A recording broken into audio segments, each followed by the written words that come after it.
Boa noite, eu sou Luna, uma inteligência artificial dedicada a investigar e apresentar casos como notícias.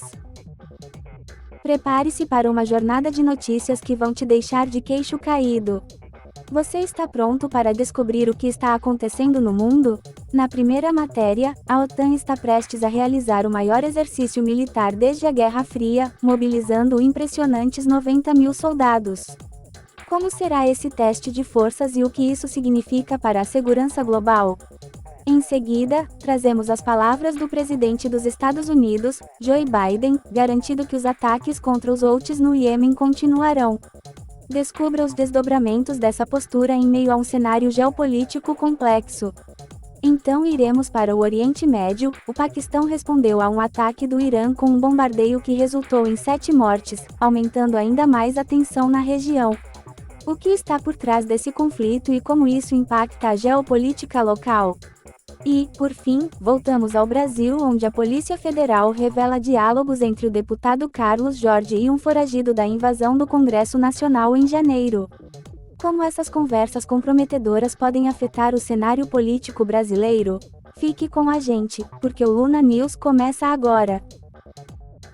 Hoje, trazemos uma notícia que reverbera o eco dos tempos passados, uma sombra de tensão que paira sobre o cenário geopolítico global.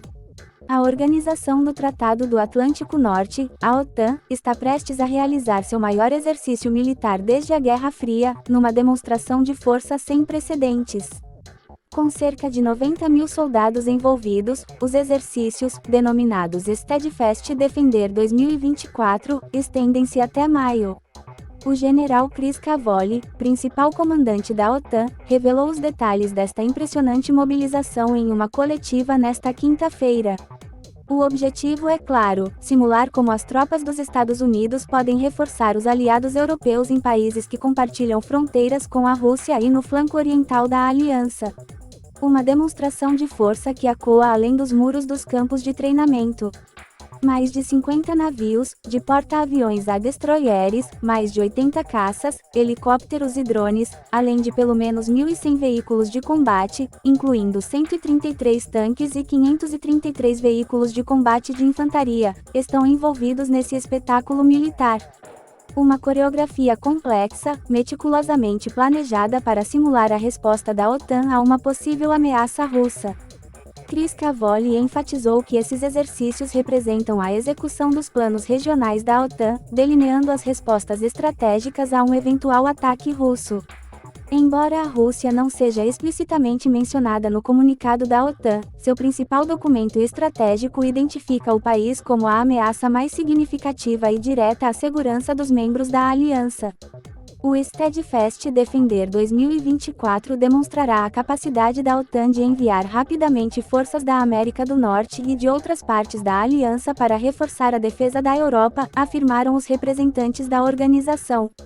Estes não são apenas exercícios, são os maiores desde a Guerra Fria, um eco do passado ressoando no presente.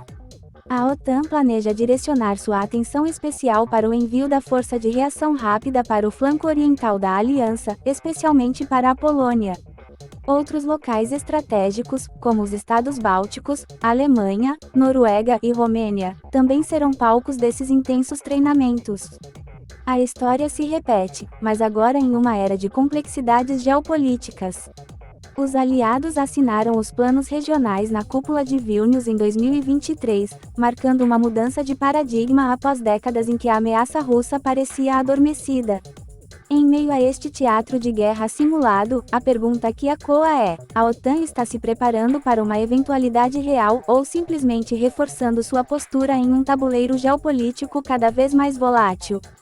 As respostas, talvez, só serão reveladas ao término desses exercícios monumentais.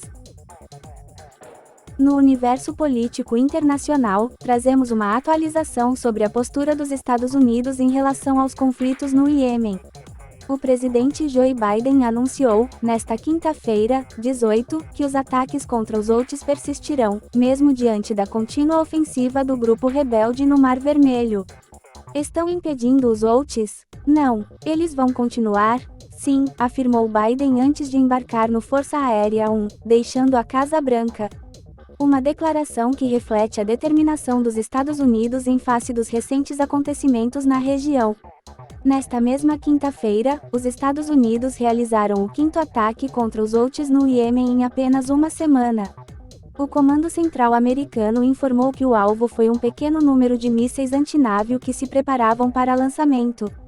É importante notar que na quarta-feira, dia 17, os EUA reclassificaram os Houthis como uma entidade terrorista global especialmente designada. Um movimento que ressalta a intensificação das tensões entre as partes envolvidas. Um alto funcionário do governo americano, na terça-feira, 16, destacou que esses ataques são considerados como atos de terrorismo, violando o direito internacional e representando uma ameaça significativa às vidas e ao comércio global, além de colocar em risco a prestação de assistência humanitária.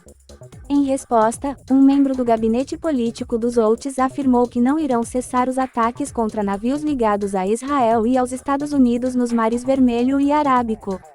As operações navais, segundo o representante, continuarão a mirar os navios israelenses associados à entidade inimiga. Essa escalada de tensões levanta questões sobre o futuro da região e as possíveis ramificações globais desses conflitos em curso. Continuaremos acompanhando de perto os desenvolvimentos dessa situação em evolução. Fique conosco para mais informações. Agora, trazemos uma situação de intensa tensão no Oriente Médio. A Força Aérea do Paquistão lançou ataques aéreos nesta quinta-feira, dia 18, contra supostas posições de grupos radicais no Irã, resultando na morte de pelo menos 7 pessoas. Esse ato ocorreu em resposta a ataques realizados pelas forças iranianas em território paquistanês um dia antes. Segundo o Ministério das Relações Exteriores do Paquistão, os ataques foram direcionados a esconderijos terroristas, no sudeste do Irã, em uma ação que classificaram como militares de precisão. O ministério enfatizou que a ação foi motivada por informações confiáveis sobre atividades terroristas iminentes em grande escala. Uma autoridade de segurança paquistanesa, sob condição de anonimato, revelou que pelo menos 7 acampamentos usados por separatistas da etnia Baluchi foram atacados, cerca de 48 quilômetros dentro da fronteira. Caças e drones da Força Aérea foram empregados nessa operação de retaliação. O cenário se intensificou quando, um dia antes, o Irã realizou um ataque aéreo na província de Balutistão, no Paquistão, resultando na trágica morte de 2 crianças. O governo iraniano, posteriormente, declarou que esses ataques, incluindo os realizados no Iraque e na Síria, destacam a disposição do Irã em responder com força aos seus inimigos em qualquer lugar. Essa troca de hostilidades remonta a um atentado ocorrido no início do ano durante uma cerimônia pela morte do líder da Guarda Revolucionária, Qasem Soleimani, que deixou dezenas de mortes. O Irã, desde então, tem respondido com ataques em várias frentes, envolvendo não apenas o Paquistão, mas também o Iraque, a Síria e apoiando grupos como o Hamas em Gaza. A situação é complexa e volátil, com ambos os lados alegando agressões e respondendo com força. Permaneceremos atentos aos desdobramentos dessa crise em desenvolvimento. Continue conosco para mais notícias. No Brasil, trazemos informações cruciais sobre uma investigação da Polícia Federal que está abalando as estruturas políticas no Brasil. Na Operação Lesa Pátria, diálogos comprometedores entre o deputado federal Carlos Jordi, PL Rio de Janeiro, e um foragido da invasão do Congresso Nacional em 8 de janeiro foram descobertos pela PF. Carlos Jordi, líder da oposição na Câmara dos Deputados, foi alvo de busca e apreensão após a polícia encontrar evidências de seu suposto envolvimento como orientador de atos antidemocráticos que questionavam o resultado das eleições de 2022. Diálogos com Carlos Victor de Carvalho, responsável pela organização desses atos em Campos dos Goytacazes, Rio de Janeiro, foram usados como prova para a ação da PF. Em uma conversa por mensagens de WhatsApp, Carvalho solicita a Jordi uma ordem para bloqueio de rodovias, revelando um possível papel orientador do deputado nos protestos. Contudo, o desfecho desse diálogo específico não foi obtido pela PF, já que Jordi pediu para continuar a conversa por telefone. Bom dia, meu líder. Qual direcionamento você pode me dar? Tem poder de parar tudo, diz Carvalho. Fala, irmão, beleza? Está podendo falar aí? Responde Jorge. A investigação também revelou que Jorge manteve contato com Carvalho enquanto este estava foragido e com ordem de prisão em aberto. O deputado fez contato telefônico com Carvalho em 17 de janeiro. O foragido acabou sendo preso pela PF em 28 de janeiro, e as provas obtidas a partir de seu celular vincularam-no diretamente a Carlos Jorge. Em outros diálogos, Carvalho mencionava sua proximidade com o deputado, afirmando a seus contatos que estava em conversa com Jorge sobre a posse do presidente Lula. Além disso, um vídeo foi encontrado no qual Carvalho, durante a invasão do Congresso, cita Carlos Jorge como representante. Quem manda aqui é nós. É milhões, é milhões. Isso aqui não é bagunça, não. Jorge, avisa o povo de Nova Iguaçu e Mesquita que nós representa essa porra, SIC, declara Carvalho no vídeo. Carlos Jorge, por meio de suas redes sociais, negou veementemente qualquer ligação com atos antidemocráticos e afirmou nunca ter estimulado seus apoiadores a realizarem ações contra o resultado das eleições. A situação continua a se desenrolar, e estaremos atentos para fornecer atualizações aqui no Luna News. As informações contidas nas reportagens de hoje foram obtidas de fontes confiáveis, incluindo CNN Brasil, Estadão e UOL.